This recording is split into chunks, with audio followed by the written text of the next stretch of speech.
Hello guys, ಇವತ್ತು ನಾವು chicken green masala ಹೇಗೆ ಮಾಡೋದು ಅಂತ ನೋಡ್ಕೊಂಡು ಬರೋಣ. ಇಲ್ಲಿ ನಾನು ಇವತ್ತೊಂದು 1/2 kg ಚಿಕನ್ ತಗೊಂಡಿದ್ದೀನಿ. ಅದಕ್ಕೆ ಅರಿಶಿನ ಪೌಡ್ರ್ 1 ಚಮಚ, ರುಚಿಗೆ ತಕ್ಕಷ್ಟು ಉಪ್ಪು ಮತ್ತು 1 ನಿಂಬೆಹಣ್ಣು ಹಿಂಡಿದ್ದೀನಿ.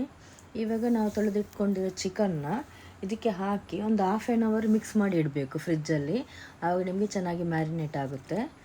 ನೆಕ್ಸ್ಟ್ ಇವಾಗ ಗ್ರೀನ್ ಮಸಾಲ ಮಾಡೋಕ್ಕೆ 1 ಕಪ್ ಪುದೀನ ಸೊಪ್ಪು, 1 ಕಪ್ ಕೊತ್ತಂಬರಿ ಸೊಪ್ಪು ಮತ್ತು 6ರಿಂದ 7 ಹಸಿಮೆಣಸಿನ್ಕಾಯಿ, ಜಿಂಜರ್ ಗಾರ್ಲಿಕ್, ಚಕ್ಕೆ ಲವಂಗ ಮತ್ತು ಕರಿಮೆಣಸು ಮತ್ತು ಗೋಡಂಬಿ ಇದಿಷ್ಟು ಹಾಕಿಬಿಟ್ಟು ಪೇಸ್ಟ್ ಮಾಡ್ಕೊಳ್ಳಿ. ಇವಾಗ ಒಂದು ಪ್ಯಾನಲ್ಲಿ ಆಯಿಲ್ ಹಾಕಿದ್ದೀನಿ. ಇದಕ್ಕೆ 3ರಿಂದ 4 ಈರುಳ್ಳಿ ಹಾಕಿ ಫ್ರೈ ಮಾಡಿ, ಹಾಗೆ ಕರಿಬೇವು ಹಾಕಿ ಅದನ್ನು ಫ್ರೈ ಆದಮೇಲೆ ಗ್ರೀನ್ ಮಸಾಲನ ಇದಕ್ಕೆ ಹಾಕಿ ಮಿಕ್ಸ್ ಮಾಡಿ ಇದು ಚೆನ್ನಾಗಿ ಒಂದ್ಸಲಿ ಎಣ್ಣೆಯಲ್ಲಿ ಕುದಿಯಬೇಕು. ಇವಾಗ ಎಣ್ಣೆನ ಬಿಟ್ಕೋತಾ ಇದೆ ನೋಡಿ. ಇವಾಗ ನಾವು ಮ್ಯಾರಿನೇಟ್ ಮಾಡಿಕೊಂಡು ಚಿಕನನ್ನು ಇದಕ್ಕೆ ಹಾಕಿ ಅದನ್ನು ಒಂದ್ಸರಿ ಚೆನ್ನಾಗಿ ಮಿಕ್ಸ್ ಮಾಡಿ ಒಂದು 15ರಿಂದ 20 ನಿಮಿಷ ಬೆಂದರೆ ಸಾಕು. ಯಾಕಂದರೆ ಮ್ಯಾರಿನೇಟ್ ಮಾಡಿ ಇಟ್ಟಿದ್ದೀವಲ್ಲ. ಇವಾಗ ಒಂದ್ಸರಿ ಮುಚ್ಚಳ ಮುಚ್ಚಿ ನೀಟಾಗಿ ಒಂದ್ಸರಿ ಬೇಯಿಸೋಕ್ಕಿಡಿ.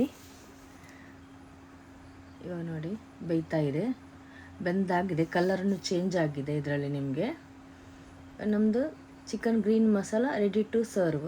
Thank you.